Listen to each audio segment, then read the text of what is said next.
I'm Emily. And I'm Hannah. We are best friends and dietitians. We have a goal of challenging nutrition misinformation and fitness trends with an evidence-based approach. Each episode, we will dish up our thoughts about the latest facts on a popular health-related topic. We're the Up-Beet Dietitians.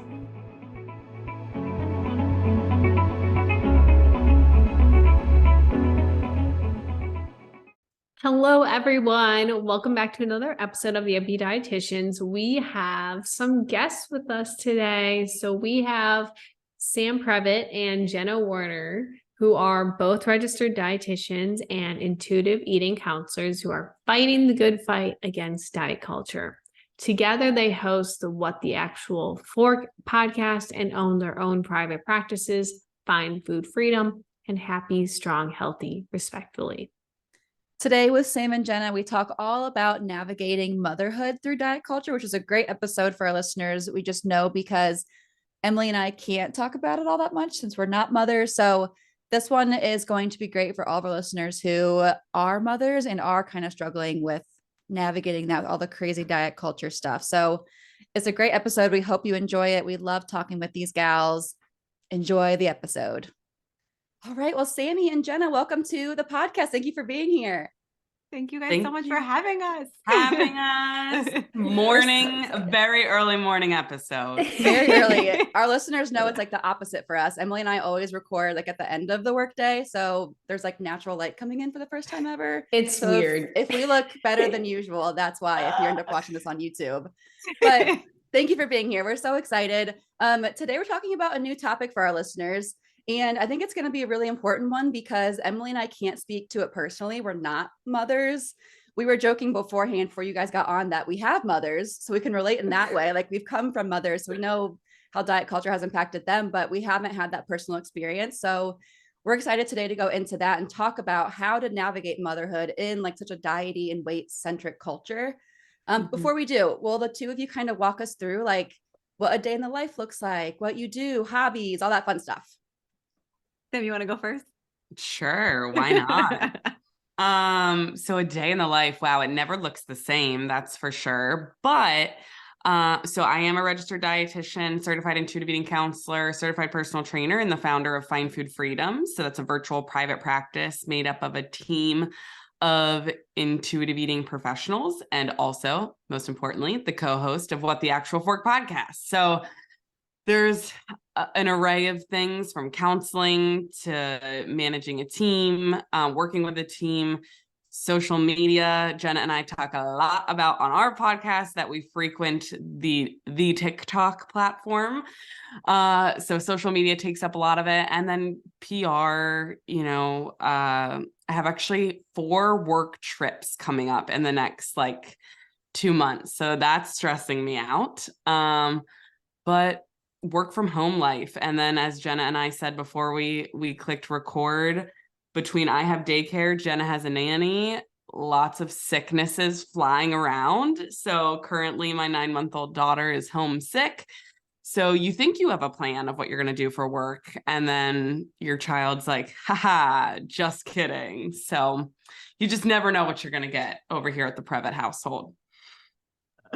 I think for me, so I'm only working part-time hours. I am Jenna Werner, registered dietitian, owner of Happy, Strong, Healthy, and co-founder of the Dietitian Business Collective and co-host of the What the Actual Fork podcast. I chose to work part-time hours after I had my son because being a stay-at-home mom was always something that I thought that I wanted. And I wanted to give that a shot to some extent, but in my heart, leaving my career fully just wasn't something that I could do. I worked so hard to get to where I am and I wanted to keep a piece of it, but it's really hard to do it all. And flexibility has become one of my greatest strengths and also continues to be my biggest weakness. And I think that that's something that motherhood has taught me overall. In addition to the topic that we'll cover today, was a big teacher in my motherhood journey as well. But like I said, so I work part-time from home with my son with a nanny who is sick today. So I hear his pitter patter in the background. We're like literally right behind my office. Hopefully you guys don't. He's 2, lots of high energy. It's really fun. It's an absolute blessing to be able to be here for all of the firsts and the things and to share them with him. But again, you watch a lot of TV shows. I don't know if you guys watch the show Sex Life. I loved that show, but there was an episode on that recently where, one of the women said that she chose to be a mom after she had her kids and leave her career behind. And, after her kids were grown up, tried to go back into the workforce, and it was really hard. And that's something that, like, this morning when I got that text at 6 a.m., I was like, I should just fucking quit. But, to just quit, to come back to it one day, because I know I'll want to, would be harder. So balancing all of that is my current superpower, I like to say, and I'm terrible at it, but we're still going. You're amazing at it. Life just loves to throw terrible curveballs. Like Jenna and I, the last month, if you listen to our podcast, have been completely unhinged between COVID, norovirus, the flu. Like, it's just never ending. So we actually recorded an episode where I didn't know I had COVID yet. And Sam's like, you sound so sexy. I was like, really? Because I feel like I'm dying. Oh, I also had double pink. I forgot that one. So like, let's just drop that bomb that like, we're going to talk all things motherhood today. But Jenna and I say like the one thing no one told us, like if you're thinking about having kids, you will be sick like all the time, nonstop. And that is like, in addition to being a mom, in addition to being a dietitian, whatever. So there's not this bluey people, but and it's not to true. continue this, but there was this like bluey mom's Instagram post this morning that I saw that was like, as a kid, I always thought my parents never got sick, but I realized they were sick all the time. They just didn't have time to be sick. So I never knew it. You're so right. You're so right. Right? My mom would she's a superhero too. Like we always talk about that. She works full time. I'm one of 7 kids. So she's just like superhero. She's amazing. I love her. But like when she was sick, like life just went on. Like she went to work or was with the kids, and everyone else got sick, of course, too. She's caring for like 5, 6, 7 sick kids. It's just, yeah, that's the bomb. Like you said, Sam, of the episode today is just, I think motherhood is hard, period. Like in general, it's super tough, but it's actually a good segue into our main topic today. And it's also hard because of diet culture and the weight-centric piece of everything too. So I guess the big overlying question to kind of get us started is, how does our weight-centric diet culture impact mothers in a general sense? Big question. Jenna, I see Jenna like shaking her head. I'm like, where do we start? Where do we begin? Well, it's funny, like even just talking about what we were talking about and then overlaying this question with it, I simply can't imagine being a mother, dealing with all of the things that we deal with, working full time, and like having that extra layer of diet culture of I need to get heavy air quotes, I need to get my body back, right? Like I need to go on a diet, I need to count my calories, I need to get my workout in. Like Jenna said it best before, the superpower of flexibility as a mother. Like you think you have a plan for the day and you have to be able to adapt and change and be okay with it and come to a place of acceptance. So my head goes to like the first thing I think about is just I have so much compassion and empathy for mothers who are so wrapped up in diet culture still, because that adds a layer of stress and expectation that is completely unnecessary, but probably feels so valid and so necessary to them in those moments. And just to add on to that too, because that's so true, Sam, the thing that I have since having kids, I've attracted more postpartum clients in like the recent couple years. And I have one client specifically who said something to me very recently that it was so easy to eat and nourish her body and be a quote unquote, because for her, she's not there yet, an intuitive eater. While she was pregnant, because she felt like her body had a bigger purpose. And then now the struggle postpartum that she's feeling, which I know so many women can relate to, is, we go back to, in their minds, being just a body that's supposed to look a certain way and no longer creating life. So it becomes harder with all of that pressure, and you layer on the lack of sleep and the lack of routine and the lack of like just self-care that you might be used to. And it makes it really, really challenging if you are not in a space where you've made peace with food and your body. In addition to the fact that like the early months of postpartum, like I just remember I have this like one very vivid memory of like hysterically crying because like you can't stand up. Like I had a level 3 tear. I know Sam can relate to that. Like I was bedbound for a little while, like wearing diapers myself, trying to figure out how the fuck to take care of a baby that I like just, never done that before. Breastfeeding, all of the things. And so I was very reliant on my husband to feed me because like I couldn't do that. And I just remember hysterically crying because he made a snack wrong. It's like, I was like, I don't like this. Like, I don't want it. And like layering on, fear of food and food rules and all of that on top of these emotions can make this phase of your life this season so much more challenging. So I think Sam said it best, like empathy is the biggest word, and it making the decision to heal yourself prior to this phase of life for me personally was the greatest gift I've ever given myself. So true. I can't imagine going through this like not already healed. And I use healed loosely. I want to put air quotes on that because like your relationship with food and body is always changing and it's not this perfect like end point or destination. But I just want to piggyback off what Jenna said, like those early postpartum months, like you are bleeding, you are leaking, you are just crying like from every orifice. And again, like when I hear stories or see TikToks of women at week 3 going to a workout class or something, I'm like, what the actual fuck is going on? And again, everyone has their own experience. Maybe they didn't tear, maybe they had this like magical birth that was nothing like mine, but I can't imagine having that expectation. So for people listening, like it takes at least a year postpartum for your hormones to even regulate and your body to heal, your uterus to shrink back down, all of these things. If you're breastfeeding too, that's another journey that continues to extend the postpartum hormones. So for anyone listening, you have permission to rest, whether you're postpartum or not.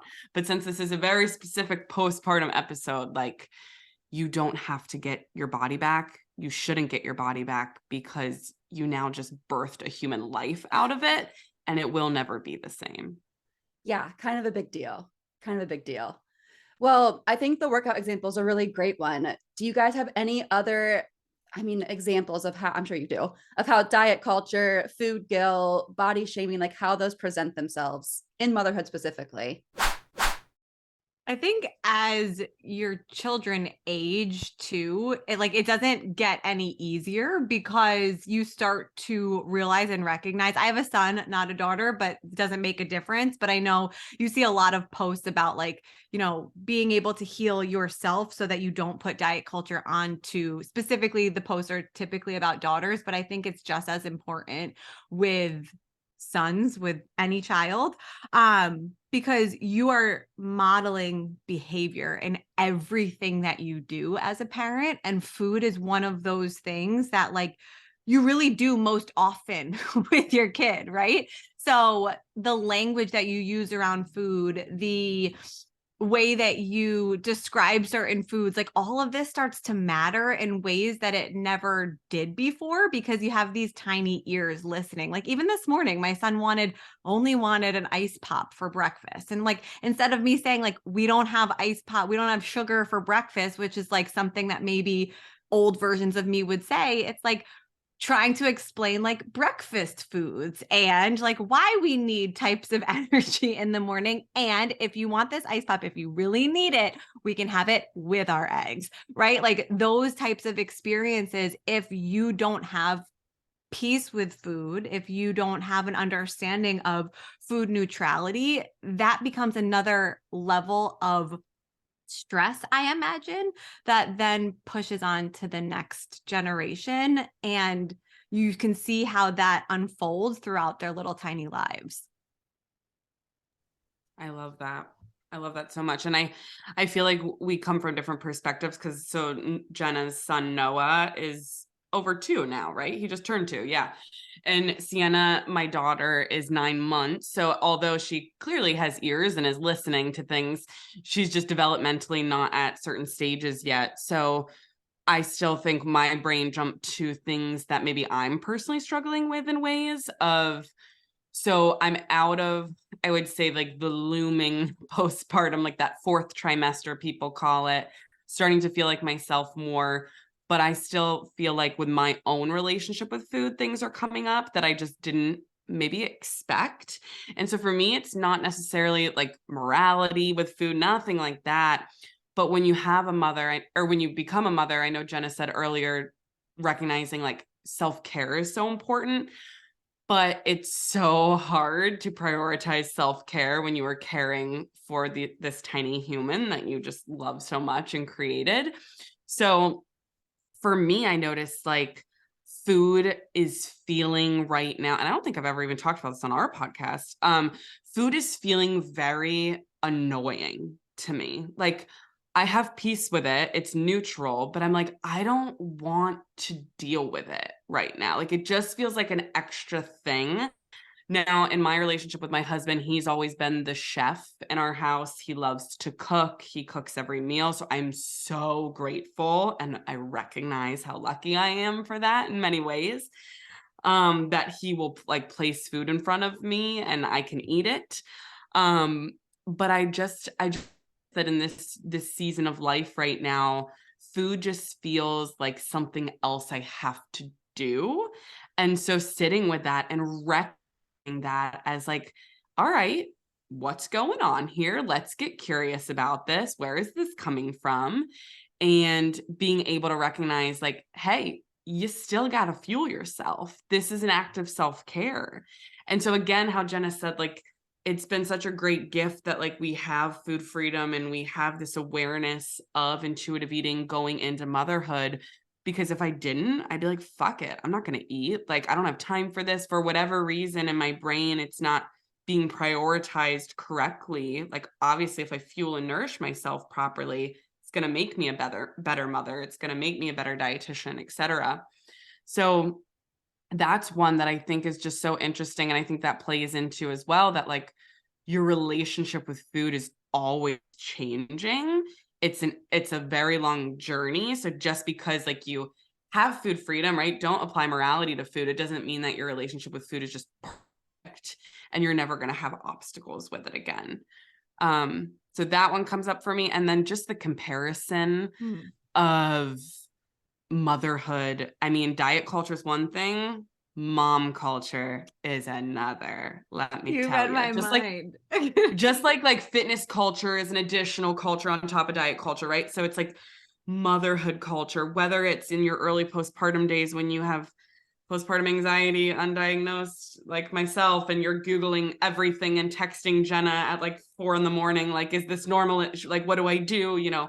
So there's all the like first time mom anxieties, but then with diet culture looped into it, it's, well, why don't I look like this person yet? Right? Why am I not working out yet? Why am I not going on walks yet? Why am I still in diapers? What, like literally your brain will just do this comparison trap of everything, and comparison is the thief of joy. So I think that is not only a diet culture thing, but it is very valid in motherhood as well. I unmuted to basically say the exact same thing. You read my mind like you normally do. But I would also just say that we are two, anti-diet dietitians who have been on their own healing journeys for many moons, in many years in this postpartum life that we're both living. And I recognize how the question that was asked, like examples of diet culture, food guilt, body shaming, etc., in motherhood, like Sam said, social media exists. This is something that our parents didn't deal with. We together are not comparing ourselves to people, right? Mm-hmm. You're comparing yourselves to celebrities, to influencers, to mom talk, to all of these things that like never existed before. And with the understanding that we have of what filters and non-reality Instagram versus reality is, right? Like you're comparing your day one to somebody's sixth kid, right? Like all of these things now put this pressure on that is just, it can make this journey so much harder. I mean, even for myself, I have cousins that are very close in age to me, and I was the third to have like babies very close in line. And I like saw one cousin who, you know, seemed to be having this like very easy experience in my eyes postpartum. And like she was back to her routine and like looked a certain way. And I was like, I'm going to mirror that. Like didn't happen. Like none of it for me happened. Right. But that's just one example, you know, for somebody who is struggling or has a history of disordered eating or eating disorder or just any type of struggle with food and body. This phase of life plus those hormones with the world that we live in today can be very, very challenging. I feel like everything both of you said was so amazing and so great, and things obviously Hannah and I don't think about. But being a mom really is being a superhero, and then you add on all of these extra challenges that society just like throws at you, and it's crazy. Because I look back at my mom, and I had the like perfect, what is it? I forgot the phrase. Like when everything looks perfect, I'm like, my mom's doing everything so well, but probably not. But like I had those like kid filters on. What you just said, Jenna, though, I feel like is a perfect segue into our next question, where you were talking about people who have a history of disordered eating or eating disorders, and you both have gone through, you're in the anti-diet space, you're also dietitians, so you have that education behind you to kind of understand what's going on in your head. But what about people who are not dietitians, maybe are kind of in the anti-diet space or not at all, and this is their first time hearing about it? How can they navigate this weight-centric diet culture world in motherhood? They're just adding all these components onto the question. If they do not have this previous education, where kind of do you think they should start? What do you think they should start thinking about? Any of that? Love all of these questions. So my head, the first thing that I thought of when you said that is kind of jumping off of Jenna's previous points, coming back to social media, detoxing that social media, right? And we say that all the time, even if you're not in motherhood, but the same thing goes for in motherhood. You should be following all of the anti-diet, intuitive eating accounts, health at every size, following people who exist in bodies that don't look like yours, different races, genders, sexualities, diversifying your feed. And then, of course, we are grateful and lucky that we exist in this time period where there are not only those niches that I just said, but then that specifically go down like a motherhood hole within the HAES, an intuitive eating field. So finding accounts that support you, that make you feel pleasant. If you see a post and it triggers you into anxious thoughts, even if that creator, that wasn't their intention, mute their account, unfollow them for right now. You don't need to be seeing that. So that would be a huge one that comes to mind for me. And then finding your support system, whatever that looks like for you. Like Jenna, oh my God, I could probably get emotional right now. I've like never cried on a podcast before. Holy shit. Here we go. So Jenna was that person for me that I could just like voice memo in the middle of the night. And damn, Jenna. So it's just we're very unhinged, so let's add that in. But I'm not apologizing for my emotions. I'm working on that in therapy. So it's, in addition to Jenna, I had other few moms that were like on almost the exact same postpartum journey as me with like their kids' ages. So we were in those, first weeks and months together where it's voice memoing each other in the middle of the night to know like, oh, okay, you don't have to get back to me right away. But like they usually were responding because they were also up, at 3 a.m.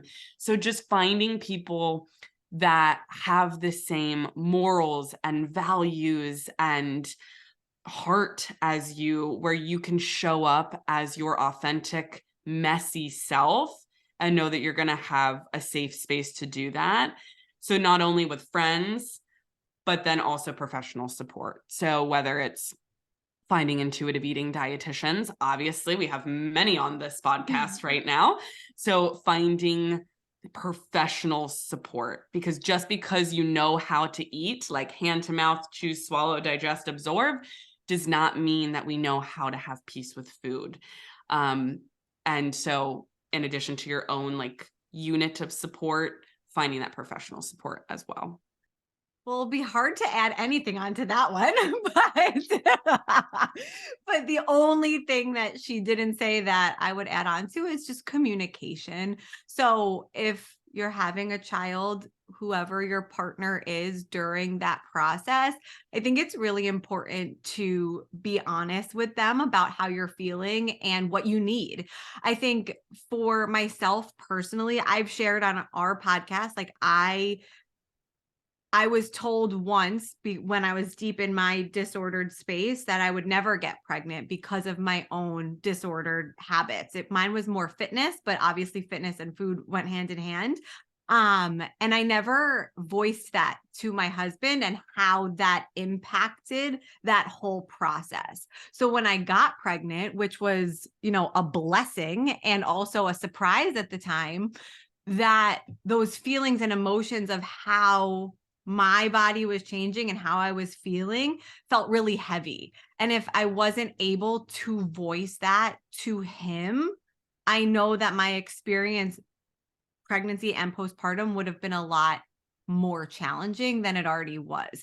So I think really what I'm trying to like button up here is communication with someone that you trust. Hopefully your partner, if you're having a child with them, is so important because they don't know as much as they love their children and as much as they love their role, hopefully as a parent, they don't know what it's like to actually carry and create the baby and to push it out. And like to have that whole experience. So I love my husband. He is the greatest father in the entire world. And he says to me, even to this day, like, I don't know what's going on in your head, right? So like, you have to talk to me. So when it comes to being a parent and sharing responsibility and also dealing with, your old feelings about food and body coming up, because they never will go away. In recovery, it's how you handle them, right? So, knowing that they're going to pop up, being able to explain what you are feeling and what you need from that person, I think is the best advice I can give you. And if you can't do that with them one-on-one, that's okay too, but find a way to improve that communication. Like we went to therapy prior to pregnancy, and I think that helped so much with the ability to share emotions and be able to communicate, because listen, the postpartum anxiety, depression, rage, anger, all of those things that I experienced, like if I couldn't tell him, like, I don't hate our child, I'm just freaking the fuck out right now that nothing in my life feels consistent or enough, and I don't have a grasp on anything, and I'm unraveling right now, like this is what I'm feeling. If I couldn't say that, I don't even want to know like where I would be right now. Like, but it's so important to be able to like know, expect, and not question what you're feeling, but to be able to communicate it with somebody that you trust. Yes. This episode is going to be just like a gold mine for our listeners because we haven't gotten to discuss this. Like they're going to be probably like bawling their eyes out. Like they're going to just love this so much. So you guys are just giving out such great information. We appreciate it so, so much. We're grateful. I think that's kind of like a general good place to end for like our big overarching questions that we have for you guys. But we want to kind of leave this space here now to allow you to kind of add anything else we maybe have missed, like any questions that maybe we didn't ask, that you have something you want to answer anyway, to kind of speak on any other topics on this. So yeah, well, I want to add to what Jenna had just said as well. It got me thinking that if we have listeners that maybe don't have children and or are maybe considering having children one day, pretty much every single thing we've spoke about you can apply to right now. Like, it's just that motherhood, I feel like, adds this additional like dynamic to it. So everything that Jenna was just speaking on reminded me of, I believe it's principle number 8. I don't have the numbers memorized, but coping with emotions with kindness with intuitive eating is all about being able to name what you're feeling and say, what do I actually need right now? And not only does diet culture make that very hard to do, but also I'm a recovering people pleaser. I know a lot of women can also agree with that. Not that only women are people pleasers, but the way our society teaches us to be the good girl, be the polite person, don't share your opinion, stay in line kind of thing. And so when you people please, you end up resenting the people that you shapeshift for because you don't actually want to do whatever is going on, or I don't know if I'm necessarily voicing that the right way, but that's what I thought of when Jenna was speaking is the communication. It's like, that should be number one. Like, yes, the things I said were important, but like, let's like talk, like really highlight what Jenna said, because not only in your postpartum days, but in marriage, being able to like I love how you share, Jenna, and I'll happily share too. Luke and I went to therapy before having children. We also went through took 4 years of infertility from the moment Sienna was born, and we went through 3 rounds of IVF. So the amount of communication, understanding that had to be worked on. And isn't it crazy that therapy is literally just communicating to other humans, but like, we're not taught that usually, unless you have a parent who was a therapist or understood emotional intelligence and whatnot. So those are things that I think are so important to highlight again, because it doesn't matter where you are in your journey of life or what season of life you're in, communication, whether it be with a partner or just other human beings in general, is like one of the most important skills that you can master, and not master, but work on and practice. And so I'm so happy you brought that up, Jenna, because I thought that was just such a wonderful point. It's such a great add-on. I think the only other thing that I would add on is 2 things. One, I don't want to scare any future parents, because motherhood is legitimately the greatest thing that's ever happened to me. I'm so glad you said that. Share something that you love about motherhood, and I will too, because we need to like make sure people aren't scared, because it's fucking hard, but it's great. I will tell you, it's the days like today where like I had something every hour on the hour of the day. I'm prioritizing what I can, but like, I'm so excited at 10 o'clock to go to Gymboree with my son. We went yesterday and he didn't stop moving for legitimately 45 minutes. Every parent was like, is he sweating? I'm like, he sure is. But like, it is such a gift if you're able to understand that flexibility and like roll with it, which is something I've never in my life been good at. And so Noah Taylor Werner is 2 years old, and in his 2 years of life has taught me more than any human on this planet.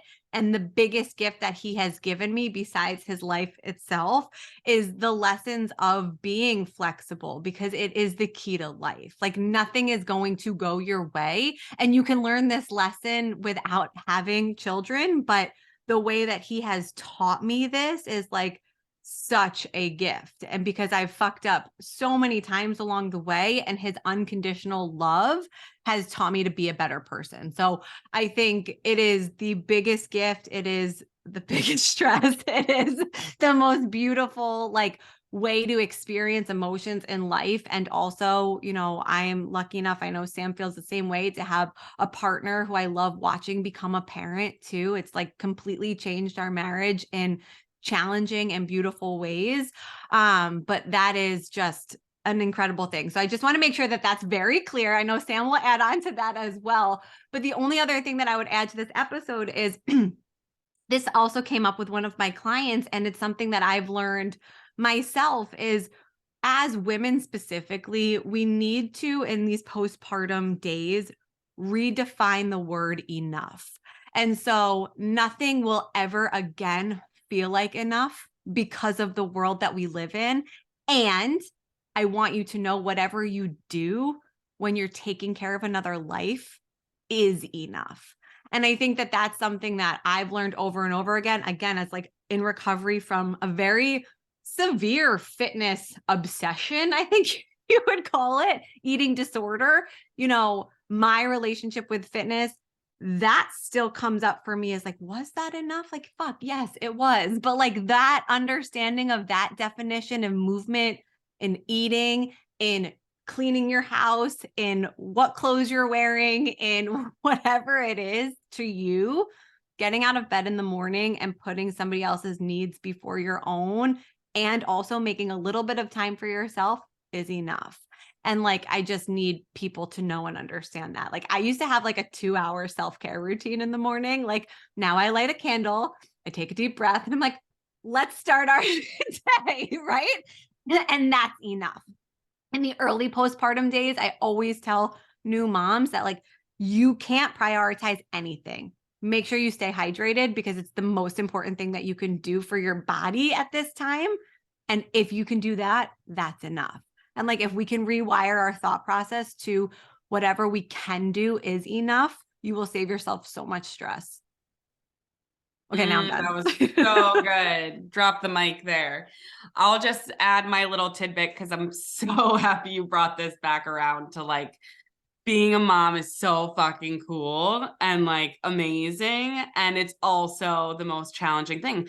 But isn't that funny how that's like a parallel with food freedom? Like going on a journey of food freedom and finding food freedom and truly dismantling diet culture is one of the fucking hardest things. And it's one of the most rewarding things, because then you get to actually enjoy life. Oh my gosh, how cool. So I think for me personally, I shared a little bit how like we went through 3 rounds of IVF. We were told it was IVF or nothing. There was no way to get pregnant, and IVF is not a guarantee. I only knew IVF in like a celebrity world before I went through it. So I was like, oh, like we'll just like have a kid. It'll be great. But it's not a guarantee. And we had some failed rounds.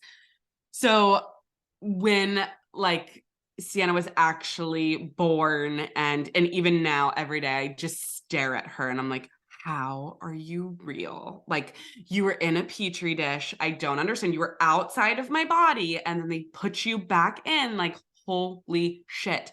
And that like understanding, like I didn't know much about conception before IVF, because again, we don't learn much. Like, that's our culture. We are all miracles, like every single human being. And so not only like my daughter, do I just stare at her and I'm like, your eyelashes, your nose, like that is like everything's crazy. But like all humans now, I just like look around and I'm like, we were all such miracles. And life is like, this is very broad, but like life is so short and it is such a miracle. So this bringing it back to diet culture and motherhood is just like, enjoy. We all want to be present and enjoy life. I think we can all agree with that. And so that's why it is so important to show up, give yourself grace, and be enough in whatever way that means to you. So I just went on a really weird tangent there, but I just feel like we're all miracles. Like all 4 of us, miracles. Freaking wild. That. I love it too. So wild. I get saying, like weird, like inception places Yeah. with like, it's just so weird. It's just wild. I was gonna say you guys must be podcasters with the way that you like tie everything together so well, like Yeah, I was food gonna freedom, say. diet culture, motherhood, positive, negative. It's just so great. I feel like this has been such a great episode. Well, ladies, thank you again so much for the early wake up call and coming on today. It's been such a pleasure having you and talking about this very sensitive but very important topic. Our listeners are gonna love this episode. Why don't we wrap this up by letting our listeners know where they can find you at if they want to hear more? Well, we have to have you guys on our podcast. We'll have to do another early morning wake up, and you can find Sam and I both on Instagram at What the Actual Fork Pod, or wherever you listen to your podcast. What the Actual Fork Pod is where you can find us weekly on Fridays. I personally am at happystronghealthy.rd on all the platforms. I don't know which is my favorite today. I'm kind of mad at both of them, but it's the same username on Instagram and TikTok. Yes. And like Jenna said, What the Actual Fork Pod on Insta. You can find us both, or you can find me on Instagram at find.food.freedom, or just find food freedom on TikTok. All the things you'll see there. All the things. Well, we will link it all below too, so you guys can find it easy. Well, Thank thank you you so so much. much for coming on. This was an amazing episode. I know our listeners will love it. We appreciate you managing your very busy schedules to come on, and we'll definitely make sure that our listeners can check both of you out at everything. So Absolutely.